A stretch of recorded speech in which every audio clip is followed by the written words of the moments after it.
So today we are going to talk about RBC or erythrocytes. Okay. Now listen. RBC, also known by the name of red blood cells or erythrocytes, are actually part of blood. Okay. And what is blood? Blood is actually made up of plasma and corpuscles, okay, or formed elements, which are also known by the name of formed elements. Now listen, a very important part you need to understand here is this. Suppose this is a Wintrob's tube. Okay. Now listen, suppose blood is taken in a Wintrob's tube. Clear? This is known by the name of Wintrob's tube. Okay. Now a very important part you need to understand is this. When we will now add blood, in this Wintrob's tube, then we will have to add another thing, okay, which is called, so we are adding blood, and on the other hand we are also adding blood and also adding and anticoagulants. Now what do you mean anticoagulant? Example is EDTA, right? We will be discussing in details about anticoagulants. In fact, we have discussed in details with respect to anticoagulant, when we were discussing coagulation process. Now listen, so blood mixed with anticoagulant is now taken in a Wintrob's tube. Okay. Now this Wintrob's tube will now be spinned in a centrifugation channel. That means it will be sedimented. Okay. Now listen with all your attention. So this Wintrob's tube will now be centrifuged. Okay. Will now be centrifuged. Clear? Centrifugation. Now the spinning speed for this centrifugation is 10,000 G, and the time for this centrifugation is 5 minutes. Clear? So this Wintrob's tube should be centrifuged at 10,000 G for 5 minutes. Okay. Then what we will get is, then how many layers we will get? Somebody is saying 2, somebody is saying 3, somebody is saying 1. Okay, great. Now we will actually get 3 layers. Okay. We will actually get 3 layers. Okay. Now listen. If you start talking nonsense, just listen. Now listen. So this is the first layer. Okay. Now listen, this is the second layer, right? Okay. Now listen, if you think you have actually win your argument, now listen, actually there is a third layer between these layers. Okay. This is the third layer. Clear? Now listen with all your attention. This layer is actually plasma. This is plasma. Clear? And now listen, suppose this is your 100 ml of Wintrob's tube. Suppose this is the 100th ml. Clear? Now listen with all your attention. Out of this 100 ml, this is actually 65 ml. That means plasma is occupying 60 ml. Oops, sorry. Now out of this 100 ml, suppose this is 55th ml. Okay. Now that means plasma is occupying 55 ml. Okay. That means in blood normally plasma occupies 55 ml. Clear? That means what? In 100 ml of 100 ml of Wintrob's tube, plasma is occupying 55 ml. That means in blood plasma occupies 55%. Plasma occupies 55%. Clear? Now listen with all your attention. You know what are these? What is this layer? This layer is called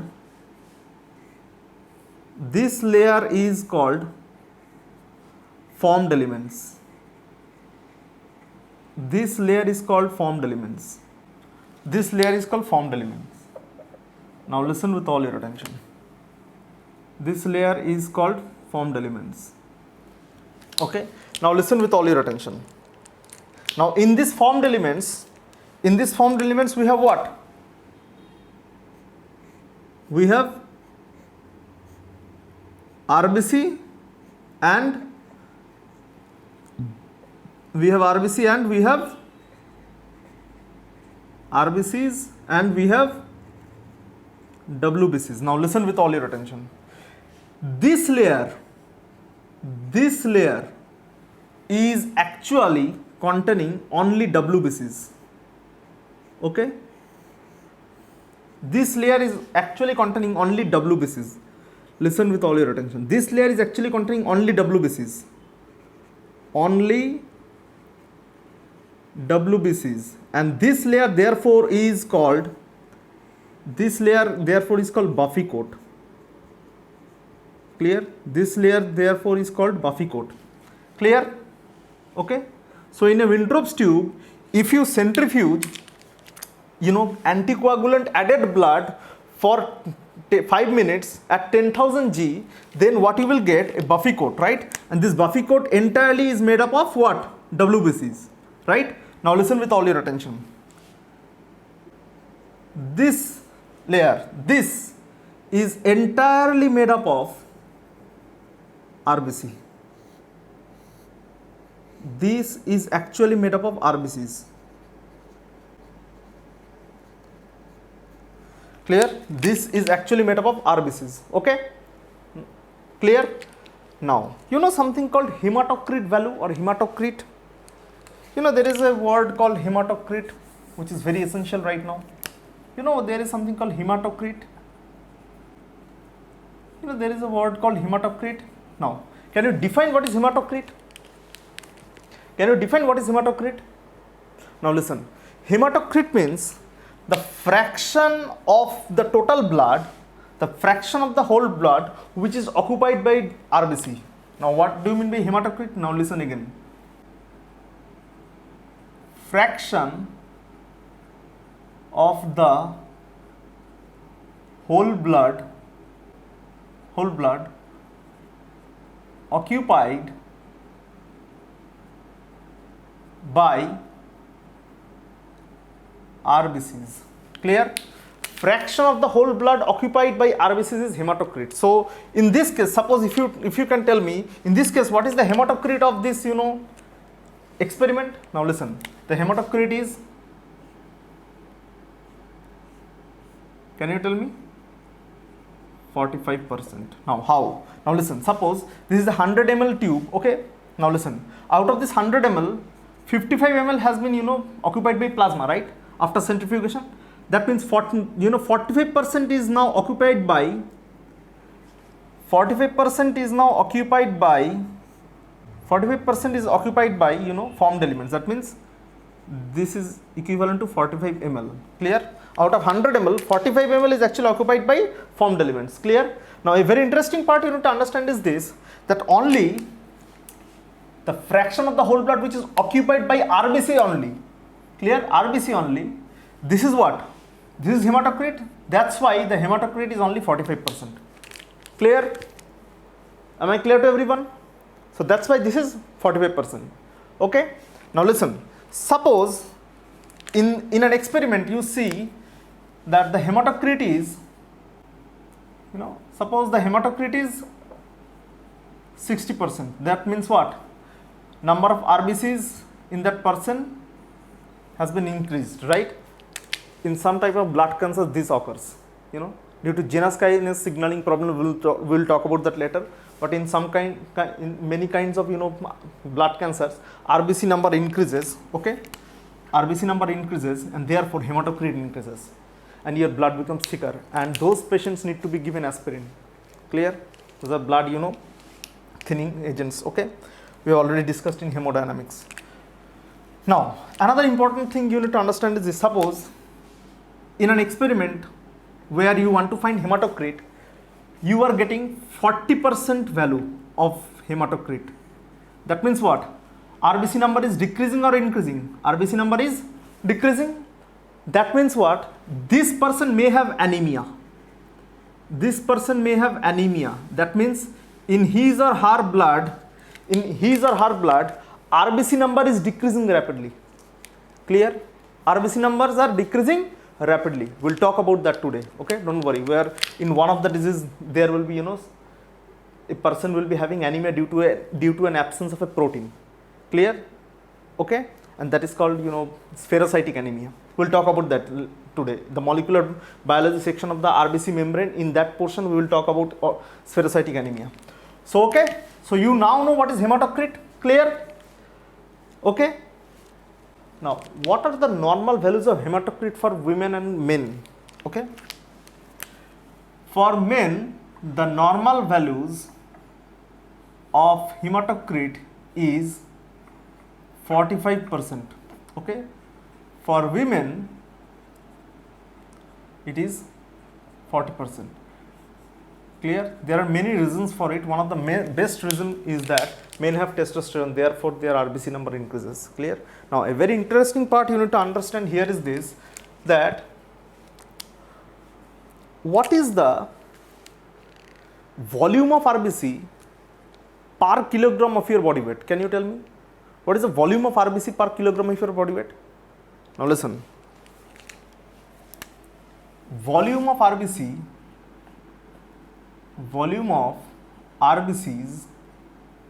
per kg of body weight for men is 36 ml per kg, and for women it is 28 ml per kg. Clear? Okay. Now we will be discussing a very important diagnostic tool known by the name of erythrocyte sedimentation rate, okay, or ESR. Now listen with all your attention. Whenever you see your doctor is prescribing you ESR test, that means he is actually suggesting that you may have some kind of allergy or something like that. Okay. Now we will see what is the importance of ESR, and we will also see what is acute phase response proteins. Clear?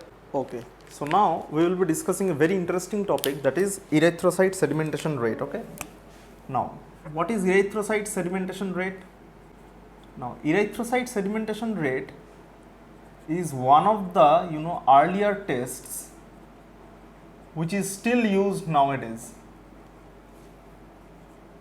Okay, it is one of those earlier tests which is still used nowadays. Okay, now listen, a very interesting part you need to understand in just one line is this, that whenever ESR, suppose you have an ESR value which is higher than the normal, then you have inflammation. Clear? And if you have an ESR value lower than normal, then it is all right. You don't have any inflammation already. Clear? Okay. Now, what is ESR? Now listen. Actually, ESR was discovered in early 19th century by Edmund Bernanke. Clear? Now, what is this erythrocyte sedimentation rate? Okay. Now listen with all your attention. If you really want to perform erythrocyte sedimentation rate, there are actually two standard methods. Okay. One which employs Westergren tube, or which is known by the name of Westergren method. Clear?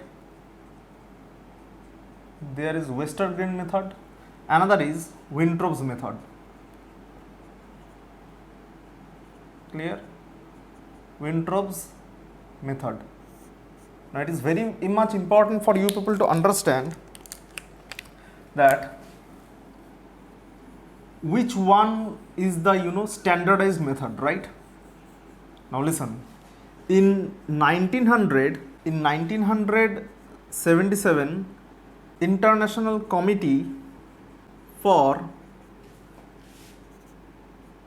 standardization in hematology. Standardization in hematology said that Westergren's method is actually the standard method for ESR determination. Clear? How to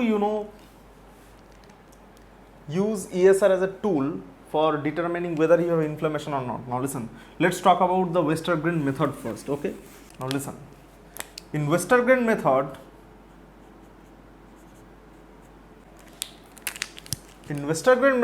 what is happening is this, that is small quantity of blood is taken from a patient. Okay, small quantity of blood is taken from a patient. Okay, clear? And then this blood is kept in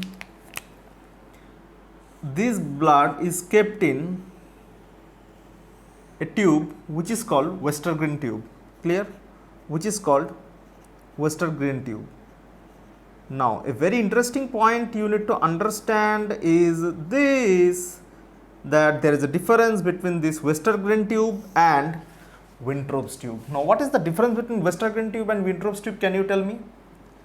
Yes? I know there are many persons who are watching this video are doctors. Can you tell me what is the basic difference between Westergren tube and Wintrob's tube? Can you tell me? Okay, now listen. The basic difference between Westergren tube and Wintrob's tube, you can now see that the length of the Westergren tube is 200 millimeter and the length of the Wintrob's tube is 100 millimeter. Clear?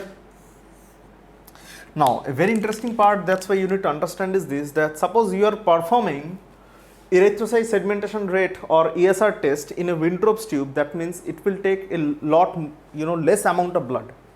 Clear? But somehow, the international committee has decided that to, perform Westergren method or to, standardize Westergren method as the internationally recognized one. So, let's not talk about that. Now, listen. The blood is now mixed with EDTA. Okay? EDTA. Now, what is EDTA? Ethyl diamine tetra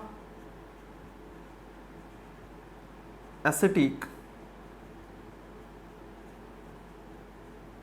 acid. Ethyl diamine tetraacetic acid. Clear? Which is EDTA. Now listen, a form of EDTA which is present or which is commercially available is K3-EDTA. This commercially available form of EDTA is actually employed here together with this blood sample. Clear? Okay? Together with the blood sample. Okay? Now listen with all your attention. What is this ESR test and how it is performed? Now listen. Actually there is no single Westergren tube which is employed for is ESR test. Okay? There is no single Westergren tube which is employed for ESR test. There are series of Westergren tube. Okay? Now listen with all your attention. What is happening? Now listen. What is happening actually is this, that there are series of Westergren tubes which are kept like this. Clear? There are series of Westergren tubes which are kept like this. Okay? And they are all filled with blood with K3-EDTA. They are all filled with blood with K3-EDTA. Clear? Blood with K3-EDTA. Clear? They are all filled with blood with K3-EDTA. Clear? They are all filled with blood with K3-EDTA. Now listen, very interesting part you need to understand here is this, that now you will be seeing a picture right now. Okay? You will be seeing a picture, and those of you who are watching this video, they will be seeing a picture right now in your screen where you can understand what is the importance of these tubes, these tubes. Now, what is ESR? Actually, what is happening is this, that after 1 hour, how much RBC has settled will give us the information about the inflammation, or how much. Suppose okay, well, let me explain. Suppose after 1 hour, okay, suppose after 1 hour, only this amount of portion is plasma, clear, and this portion is plasma plus RBC. Now in this tube, suppose after 1 hour, in this tube after 1 hour or after 2 hours, okay, what is happening is this, that this is plasma and this is plasma plus RBC. That means as the time passes on, clear, as the time passes on, the settling of RBCs are becoming more and more. That is, more and more RBCs are settling down, clear, and this settling down time actually tells us the real data of ESR or the real timings of ESR, and we actually determine whether this person has inflammation or not. Clear? Whether this person have inflammation or not, this is counted with the help of ESR values. Clear? Okay. Now, a very interesting part you need to understand here is this. That it is widely accepted that Wintrobe's tube or Wintrobe's method is more accurate than the Westergren method.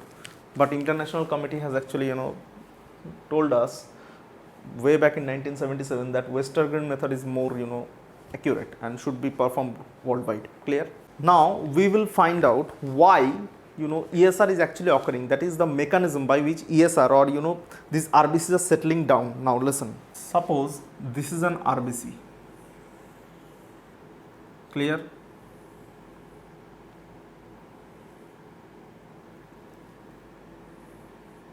Okay, suppose this is an RBC. Now listen with all your attention. The RBCs are negatively charged, okay, and this negative charge is known by the name of, you already know. What is that? This negative charge is known by the name of zeta potential. If you don't know what is zeta potential, go to the video where we have discussed in details colloidal solution. Clear? This is zeta potential. This negative charge, that means negative charge on RBCs are due to zeta potential. Clear? Or due to zeta potential. Now it is very important for you to understand. That means suppose these are two RBCs, okay, suppose these are two RBCs. That means these two RBCs have an inherent property of repelling each other. These two RBCs, that means, have an inherent property of repelling each other, right? Because both these RBCs are having negative charge. Both these RBCs are having negative charge on their surface. That's why they will repel each other. Clear? By a force that is, Q1, Q2 by R square, okay, 1 by 4 pi epsilon 0. Suppose there is uni-negative charge, okay. This uni-negative charge is, applying a repulsive force on this uni-negative charge. Therefore, the expression of this force will be this Q1, Q2 by R square. Now, a very important point you need to understand is this, that increasing ESR means what? There is an inflammation or something like that. Now listen with all your attention. Now listen. Suppose you need normal ESR. That means what? Your RBCs are staking like this, right?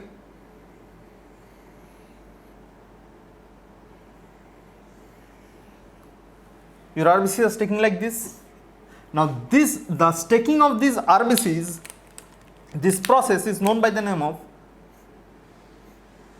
Rowley formation. Clear? This process is known by the name of Rowley formation. Rowley formation. Clear? This is known by the name of Rowley formation. That means whenever Rowley formation is forming faster, that means the formation of Rowley structure is becoming more and more fast. That means now listen. That means suppose this is a tube. Okay, suppose this is a Westergren tube. Now suppose Rowley formation is happening here. Okay, clear? That means what? That means the ESR time will decrease. ESR time will decrease. That means low ESR. Now listen with all your attention. Suppose this is an suppose this is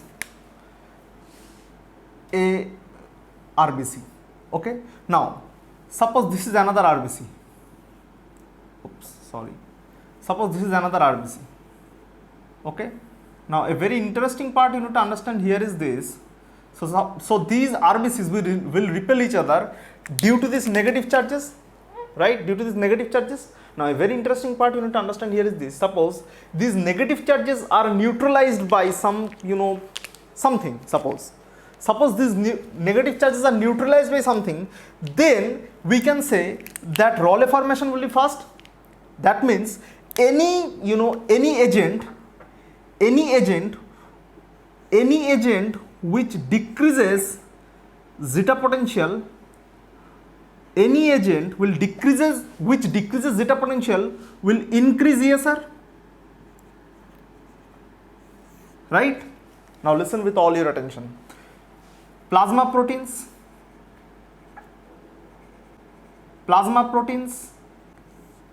decrease zeta potential.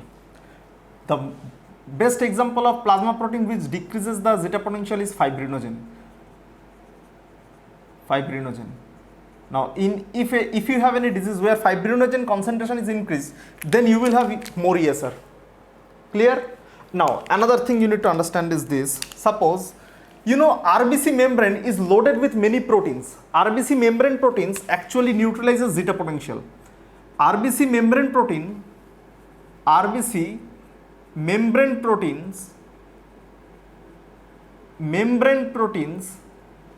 actually neutralizes this zeta potential. Therefore, increasing RBC membrane proteins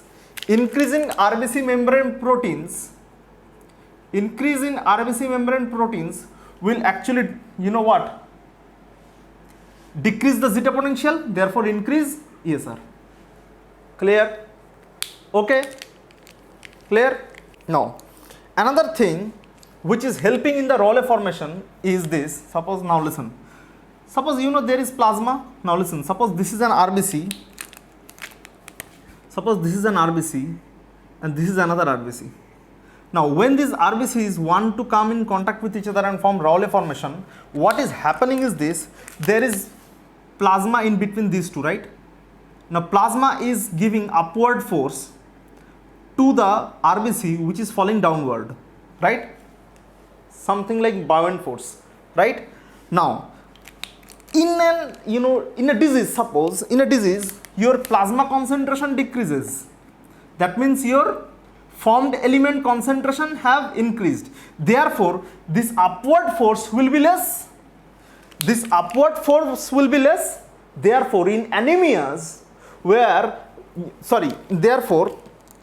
in blood cancers which have increased RBCs, clear, which are known by the name of polycythemias.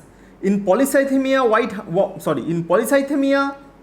what happens is this, that because of RBC concentration increment, which is because of Janus kinase signaling difficulty, okay, due to RBC concentration increment, Therefore, the plasma point force actually decreases, and therefore Raoult formation forms fast, and therefore ESR increases. Clear? In polycythemia, because there are more RBCs, therefore they are forming more Raoult formation. Okay, they are forming Raoult formation. Okay, clear? So those things which increases ESR are any inflammation, because whenever there is inflammation, there is something called acute phase response proteins. During inflammation, now listen with all your attention, I will have to sacrifice this. Okay, now listen. Please listen with all your attention possible. During inflammation, suppose, during inflammation, what happens is this: your body releases something called acute phase response protein.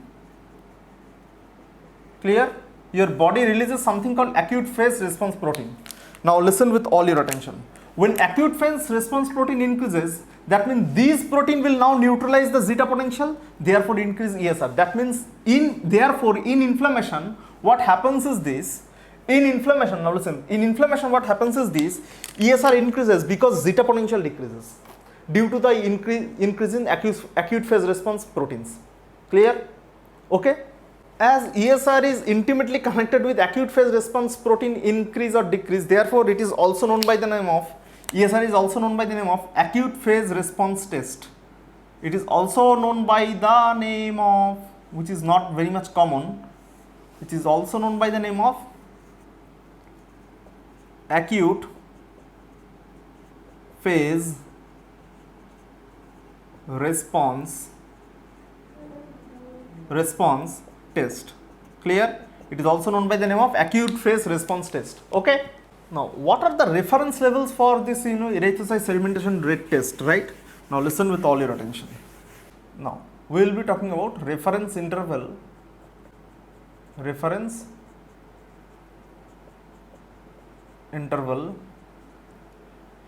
for ESR. Okay? Now listen. In case of child, the reference is 2 to 15 millimeter per hour. Clear? It is 2 to 15 millimeter per hour. In case of adult, now, in case of adult there is a problem. Why Because for adult men it is different, and for adult women it is different. Clear? Now for adult men having an age of 17 to 50 years, the normal ESR reference level is 1 to 10 millimeter per hour. Clear? And for those men having greater than 50 years of age, they have 2 to 14 millimeter per hour. Clear? Similarly for women, from 17 to 50 years, clear, it is 3 to 12 millimeter per hour, and for women greater than 50 years of age, it is 5 to 20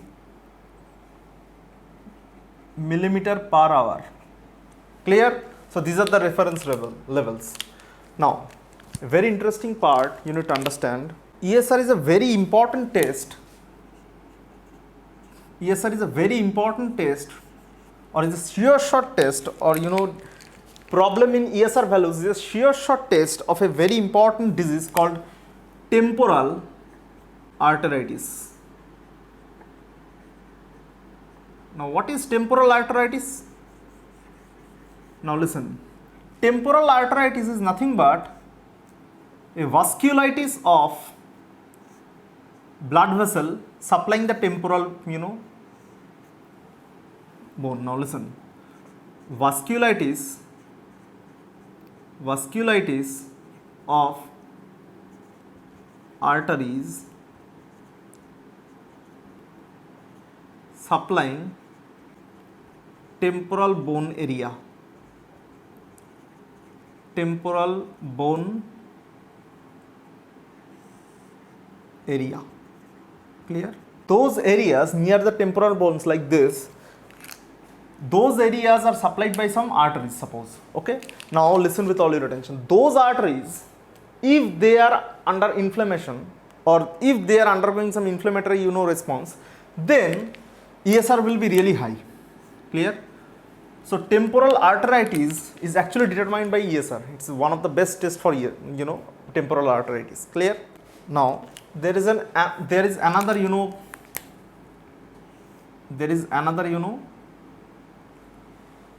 disease known by the name of polymyalgia rheumatica.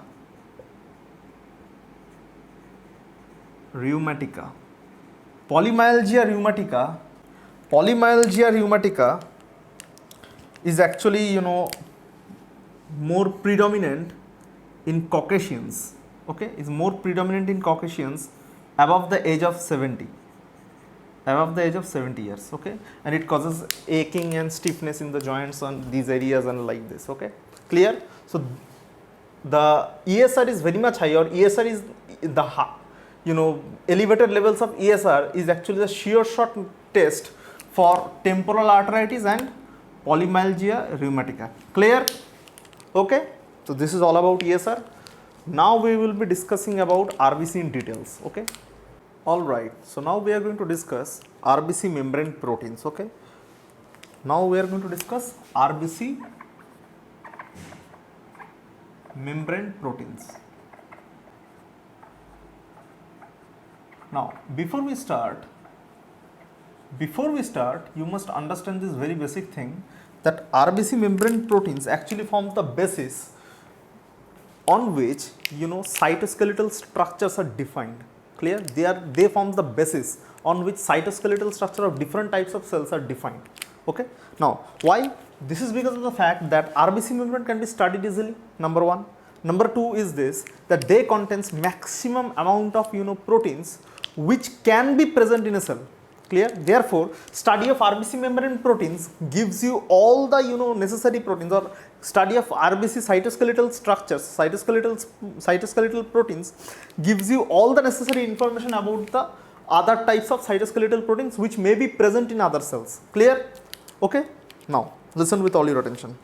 The first thing you need to understand is this, that whenever we are talking about RBC membrane proteins or RBC cytoskeletal proteins, the first thing you need to understand right now is this: a protein known by the name of spectrin. Clear? A protein known by the name of spectrin. At first you will have to know something about spectrin. Okay, now before we start discussing about spectrin, we must understand that spectrin actually has two isoforms. Okay, spectrin actually have two isoforms. Okay,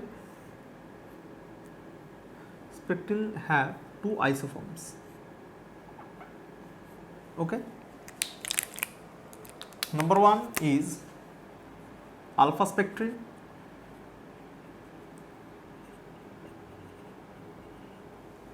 and beta spectrin. Okay, the alpha spectrin is having a molecular weight of 260 kilo Dalton. Okay, and beta spectrin is having a molecular weight of 255 kilo Dalton. Now a very interesting part you need to understand here is this: I am giving you a task. Okay, that is, you will have to find out how many amino acids are there. Clear? Okay, those of you who are watching this video, they should also perform this task. Okay, right now they should pause their videos and they should try to calculate how many amino acids are there in your alpha spectrin and beta spectrin. Okay, now listen with all your attention. A very interesting part you need to understand is this, that the structure of alpha spectrin and beta spectrin are somewhat different. Okay, though they are isoforms, but their structure is always different. Clear? Now one thing you must understand, that this alpha spectrin actually is not a single protein, but it is also divided into two parts. There is alpha 1 and alpha 2. Clear? It is alpha 1 and alpha 2 spectrin. Clear?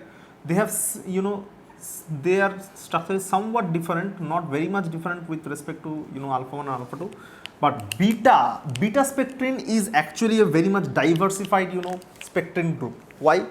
Because beta spectrin is divisible into two main groups, that is beta 1 to 4 and beta 5. Clear? It is divisible into beta 1 to 4 and beta 5. Clear? Now these beta 1 to 4 and beta 5, they have different structure. Okay, but alpha 1 and alpha 2, they also have different structure, but their difference is not that much big. But beta 1 to 4 and beta 5, these are completely different. They have completely different structure. Their domains are also somewhat different. Clear? Now a very interesting part you need to understand here is this, that before we start discussing the spectrin protein in details, now when we put this protein into our RBC architecture, but remember this for your entire life, that this alpha spectrin unites with beta spectrin. Now listen, alpha spectrin unites with beta spectrin. Clear? And they form a dimer, right? And they form a dimer. Now remember this, two of these dimers forms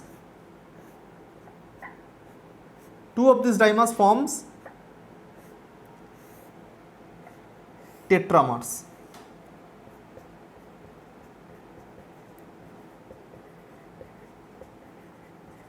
They form tetramers. Clear? They form tetramers. That means whenever we are talking about spectrin protein, you must understand that spectrin is divisible into alpha and beta spectrin. Clear? Now listen with all your attention. Alpha spectrin and beta spectrin, they actually form dimer, and these dimer come together. Clear? And they form tetramers, and these tetramers are actually present in RBCs. Clear? These tetramers are actually present in RBCs. Clear? Am I clear to everyone? Now listen, we will be trying to draw this tetramer and dimer. Okay, before we start drawing this alpha beta tetramers of spectrin, we must understand the basic thing. Suppose this is the N terminal and this is suppose the C terminal of your alpha spectrin. Clear? And suppose this is the N terminal and this is the C terminal of your beta spectrin. Clear? Now listen with all your attention. What will happen is this, that in one of the dimer N terminal will be present here. Clear? But in another dimer, now so suppose this is C terminal, right? Now listen, and this is, so now listen, this is the N terminal, right? So opposite will be C terminal. Clear? And this is the C terminal, this will be N terminal, right? Clear? And this will be what? C terminal of beta spectrin, and this is what? This is alpha spectrin. Clear? This is alpha spectrin. Clear? This is beta spectrin. Clear? Am I clear to everyone? Okay? Clear? Now so this is N terminal and this is what? C. So this will be N and this is C. Clear? So it's very easy for you to understand. Okay?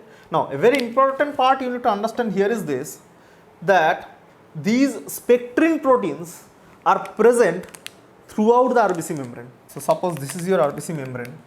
Okay? Now, okay, let me sacrifice this heading because it will be worth it. Okay? Now listen. Suppose this is your RBC membrane.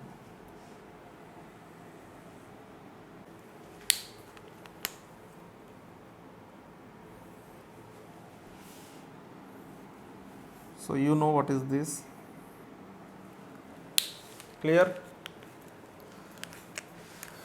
So listen with all your attention. So this is what?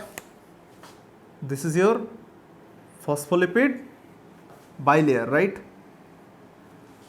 This is your phospholipid bilayer. Clear? This is your phospholipid bilayer. Okay, this is your phospholipid bilayer, right? Now listen with all your attention. Actually, spectrin protein is present throughout this disc. Suppose this is the RBC disc, okay? Suppose this is the RBC disc, okay? Now listen, spectrin protein is present throughout the disc. Now listen how the spectrin protein now looks. Now listen, suppose this is your RBC, clear? And this is your what? These are your ankyrin proteins. Even ankyrin proteins, don't worry, are present in your, RBC membrane. Clear? Ankyrin proteins are already present in your RBC membrane, okay? And these are actually connected by spectrin. Clear? These are connected by spectrin and forming a meshwork. Clear? And this meshwork is actually acting like, and this meshwork is now actually acting like, is cytoskeleton. Clear? This meshwork is now acting like a cytoskeleton. So this is what? This is spectrin and this is ankyrin. Clear? Now listen with all your attention. It is very important for you to understand. Now listen. So we cannot actually draw ankyrin proteins here and there. Why? Because if we want to draw here ankyrin protein, then what we will have to do, we will have to straightforward the spectrin protein towards me. That is, the spectrin protein will come out of this cell membrane, right? Now, a very important point you need to understand here is this. So now you know what is the importance of spectrin protein. That is, it is very much important cytoskeletal structure. But listen with all your attention. We will now be talking about spectrin protein in details, but only with respect to these surfaces. That means we will be talking about spectrin protein only when it touches the surface. That means we will be talking about spectrin protein when the spectrin proteins are present, towards the periphery, not in the middle. Why? Because if you want to really study the middle, then you will have to cross section this board and all these things, okay? So what we will be actually studying is spectrin protein and its association with cell membrane. Clear? So what we are actually studying is spectrin protein and its association with cell membrane. Clear? Okay? So suppose this is your, spectrin protein. Clear? Suppose this is your, spectrin protein. Okay? So this is what? This is beta chain and this is what? This is the alpha chain, right? Now listen with all your attention. Again, this is what? Beta chain. And again, this is what? This is the alpha chain. Clear? Okay. Now, a very interesting part you need to understand here is this. So, now listen. Very interesting part you need to understand here is this. Okay. Now listen. Now, suppose this is, your spectrin protein. Okay. This is what? This is actually nothing but your spectrin protein. Clear? This is actually nothing but your spectrin protein. Now, a very interesting part you need to understand here is this, that this spectrin protein is actually made up of alpha and beta, right? We have already discussed this. This is beta and this is alpha, right? Now, interesting part you need to understand right now is this, that ankyrin proteins are not only present on the cytoplasm, they are also present on the membranes of RBCs. Clear? Ankyrin proteins are not only present on cytoplasm, but they are also present on the membranes of RBC. Clear? Now listen with all your attention. So this is actually the end of your this is actually the end of your one of the spectrin protein. Now very important. So this is another spectrin protein. This is starting of another spectrin protein. So this is one section of the spectrin protein. Okay, clear? This is alpha beta tetramer. Clear? This is again what? This is alpha and this is beta. So this is alpha beta tetramer. Clear? 2 alpha and 2 beta. Therefore it is a complete spectrin protein. Now listen with all your attention. A very interesting part you need to understand is this. that the two sides of the spectrin proteins are actually connected by maybe ankyrin or another protein. Now listen, there is a twist here. Now listen. Actually, part of this protein, suppose this is the ending of spectrin, okay? Now listen with all your attention. What can happen is this, that the last part of spectrin may be attached with a protein. Clear? Last part of the spectrin may be attached with a protein. Clear? Last part of the spectrin may be attached with a protein, okay? Clear? Can be attached with a protein. Clear? Okay? Can be attached with a protein. Now listen with all your attention possible, please. The last part which is associated with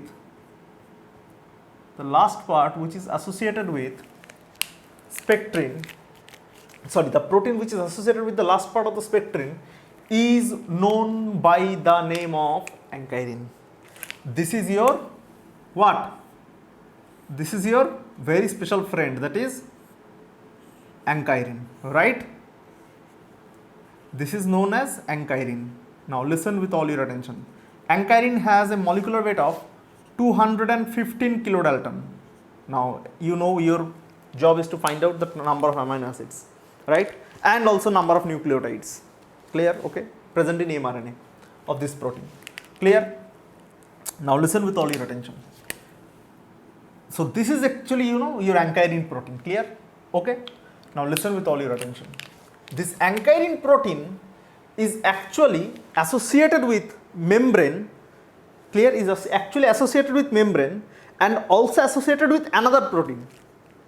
Clear? Another protein. But this protein to which ankyrin is associated or to which ankyrin is attached is actually a specialized, you know, ion channel, that is anion exchanger. Clear? It's an anion channel. Clear? So this is, you know,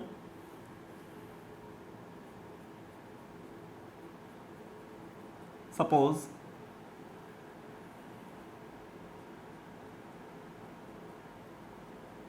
this is, you know what,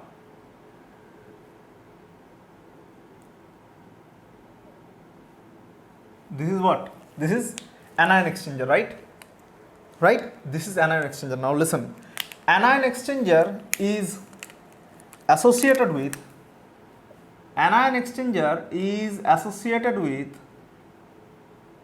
you know what, anion exchanger is associated with ankyrin. Clear? Is attached with ankyrin also. Now this is actually called what? Anion exchanger, right? Now a very interesting part you need to understand here is this: anion exchanger is also known by the name of band 3 protein. Clear? Band 3 protein. Clear? Anion exchanger is also known by the name of band 3 protein. Clear? Now why this is band 3, we will be talking about why there will be many band proteins, right? There is band 3, band 2.1, okay? But we will be talking about why they are banned, why this term band is there, because of SDS page, okay? But we'll talk about that later, okay? Now listen. So ankyrin is associated with anion exchanger, right? Now to you know further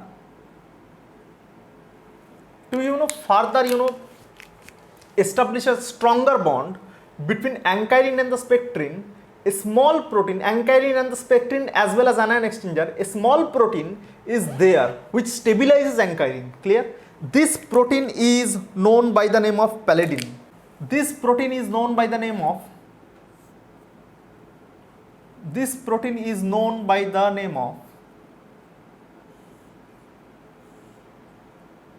pallidin. Clear?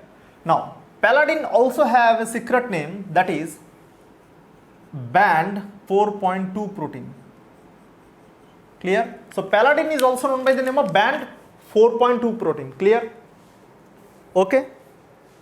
Now listen, how to remember this? You know, it's very easy for you to understand in a board. Why? Because whenever there is a band name to any protein, I will be drawing it with black color. I will be drawing it with black color, okay? Remember this, okay? And those of you really want to learn this thing, this is very important for your, anemia class, at least for spherocytic anemia. You can actually take screenshots, okay? Now listen. So Paladin is actually establishing a firmer or a stronger bond, sorry, not the firmer one, a stronger bond between ankyrin and anion exchanger, clear? As well as between ankyrin and spectrin, clear? This band 4.2 protein or Paladin have a molecular weight of 72 kilodalton, clear? Have a molecular weight of 72 kilodalton, okay? Now listen with all your attention. Another interesting part you need to understand is this, that this may happen that this whole this whole structure is repeated again in this case. Now listen, this thing, now listen with all your attention, this is what? One spectrin molecule. Now listen, this may happen, one side of the spectrin molecule is attached with ankyrin and another side is also attached with ankyrin, which is again associated with all other proteins. But in some cases this may happen that one end of the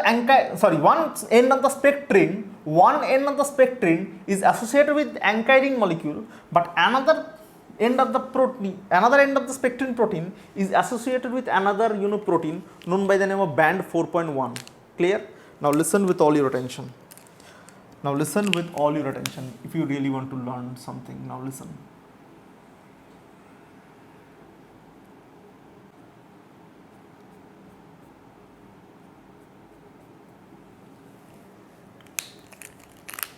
These are carbohydrate residues.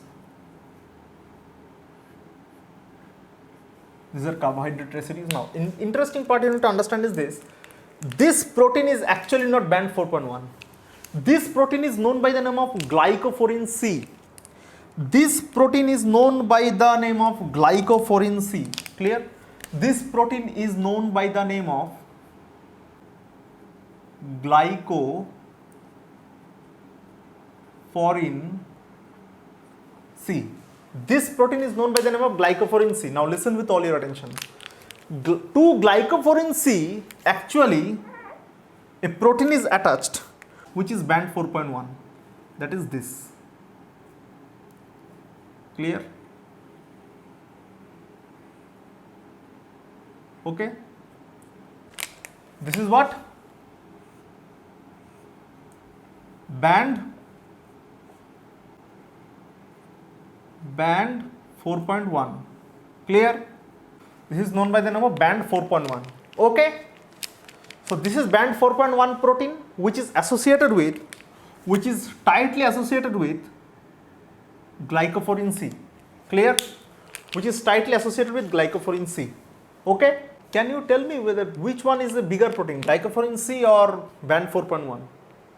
Now listen, you will be astonished to know band 4.1 have a molecular weight of 78 kilodalton, clear? But glycophorin C have a molecular weight of only 25 kilodalton. Clear? Okay? Why I am giving this Dalton things, you will later understand when we will be talking about the SDS page of these proteins. Clear? We will be showing you a picture and then you will understand why it is called band 4.1, why it is called band 4.2 and 3 and all these things. Okay? Now listen. So this is actually what? This is what? Band 4.1. Okay? So band 4.1 protein, this band 4.1 protein actually have a pocket like thing, and to this pocket you can attach a protein. What is that? What is the name of this protein? Can you tell me what is the name of this protein? To this pocket like thing of band 4.1. So this is what? Band 4.1, right? Band 4.1. Now listen, to this pocket you can attach this. Can you tell me what is this? What is this? This is nothing but actin. This is nothing but what? This is nothing but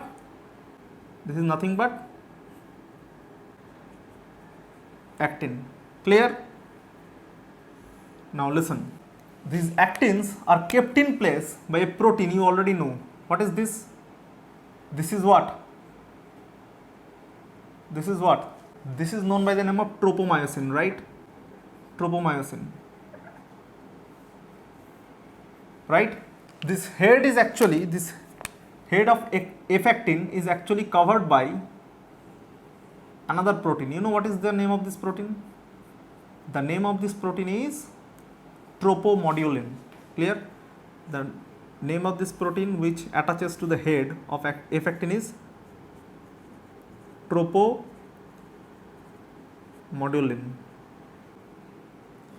Clear? So this is tropomodulin. Okay? Now it is looking good, right? The function of band 4.1 is also, in some cases, the function of band 4.1, function of band 4.1 protein in some cases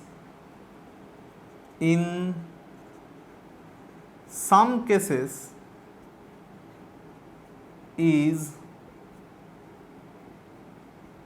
taken by protein called adenosine. Clear?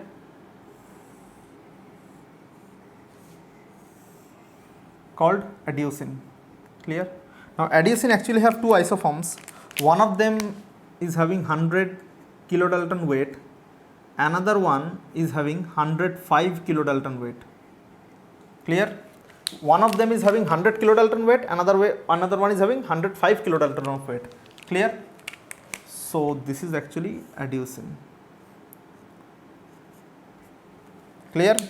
Now it has been seen that some disease called sickle cell anemia. In that disease, scientists have found out that ankyrin and band 4.1, these two proteins are phosphorylated. These two proteins are phosphorylated.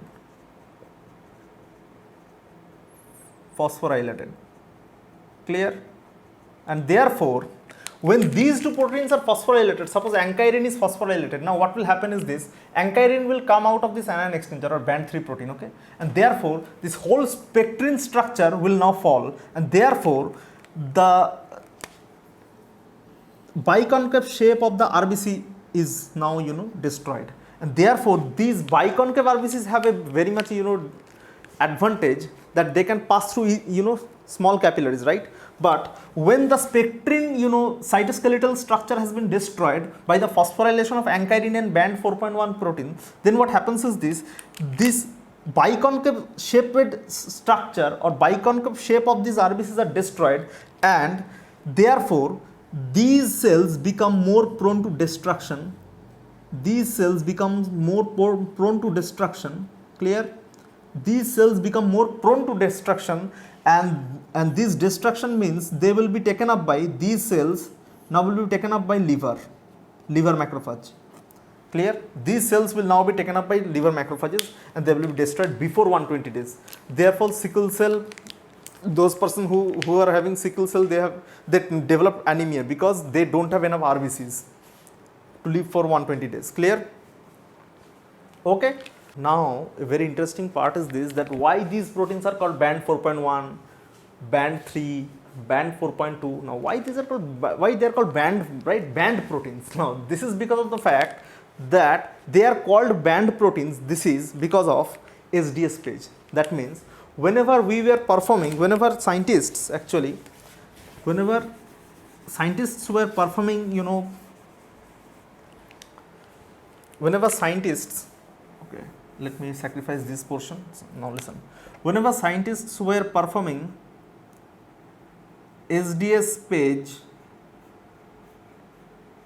of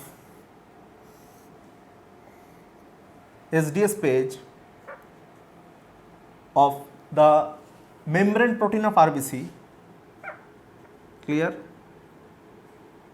Suppose this is the control, okay? This is the marker, and this is suppose the sample, clear? Now, marker will give every bands, right?